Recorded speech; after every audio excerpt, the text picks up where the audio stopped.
Well, I can't tell you how delighted I am to be here. It's the culmination of what I hope will be the first phase of this project and not the end. And the reason I am so delighted is that I've been working with communities for my whole life in order to bring about social change. And this is the first time in my experience that actually a scientist or even social scientist has asked an artist to come and help with an urgent global issue. I think the arts have such a lot to offer in terms of what society does and how the world develops. And it's not recognised. Quite often artists are doing this work, putting it out there, working with communities, but actually for other disciplines to recognise it, I think is a huge turning point. And I'm really grateful to Michael for having the understanding and sensitivity to grasp that opportunity. And I think this project, it's only been a year, but he raised the money and I think it's been a really successful project. So I'm really pleased to be here and talking to you about it. I'm going to tell you a little bit about the background and how it came about. So Michael and I got to know each other through a university research project called Hydra Citizenship, and that lasted for about 2 or 3 years previously, and it was about the relationship of people to water. And there was an understanding, it was Owen Jones from Bath Spa who led that project. There was an understanding that the arts had a role to play. So artists were involved as consultants on that project. And what I did was bring a project that I've been working on for a number of years, Active Energy, where I've been working with older people in East London on a project that they decided on right at the beginning. They wanted to find out how to power their community through the local rivers. Through tidal power and other power. And last year, as part of Hydra Citizenship, we launched this floating water wheel, which was going to drive an aerator to put oxygen into the water of the River Lee to keep the fish alive when the pollution levels rise. It's about to move to the Olympic Park next year. So that's how this came about. And then what happened is that, so Michael approached me for this project. I was really delighted, and he also approached Rator, who you're going to meet shortly, who has been working on these issues in Rajasthan about the shortage of water and the water conservation and the knowledge that has been lost over a generation since, as I understand it, the government said they just piped the water and then it didn't work. And so there's been a concern with how to communicate those issues back to a new generation so that people don't just leave the area because there's no water and they can't live there. So Rator's going to tell you about that shortly. So I couldn't do this work myself. I work in East London. I mean, I know nothing about Rajasthan, let alone being able to work with villagers in the desert. So I then had to find the artists who could. And the first artist I came across, I found online. But Nina's work, Nina Sadanani, her work is so amazing. She has worked in this region on the traditional means of storytelling, and particularly with the local painters, people who have there's mural painting that goes on there and other sorts of painting, and she will be telling you about this tradition of storytelling. So. And had a lot of contacts already. So Nina was one of our artists. And then the other artist, Anaruka Roy, who I was introduced to actually by somebody I work with at Middlesex University, but runs a puppeteering company, and what she will tell you about. And again, this is another traditional art form in that area. So these were two really good means of how this information could get out. And this is what the arts can do. You know, the arts can't do everything, and we can't do it on our own.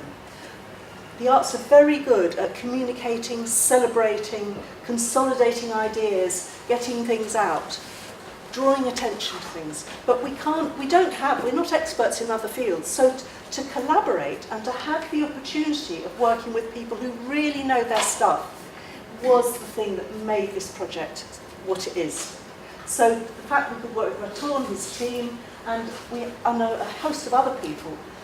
We met, it wasn't very long ago, it was last January, and we met in Jaipur, and we had this fantastic meeting with these people from all with different takes on the issues that affect the situation there. Not just about the water itself and the issues of how you trap the water and keep the water, but the fact that women are the main keepers of water in that area. So we had somebody who was actually working with women's issues there. We had somebody who's running, we just set up a new website, which is a water museum.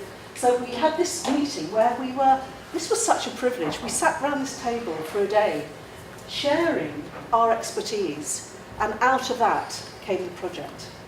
And I think this is the way it has to happen.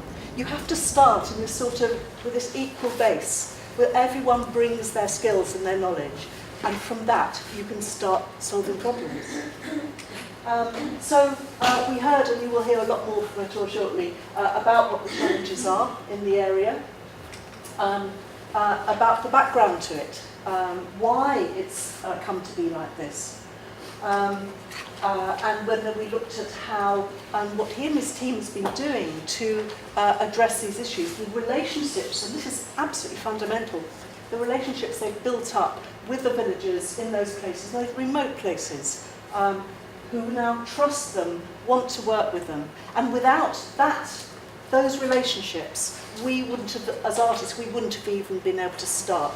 So it is actually, as I know, any work that is done with communities is absolutely rooted in the relationships you make in those situations. And if those are solid and if those are being developed over time, then you have the trust that you can start bringing in other ideas. And also, crucially, that I think the way all of us work is that we ask.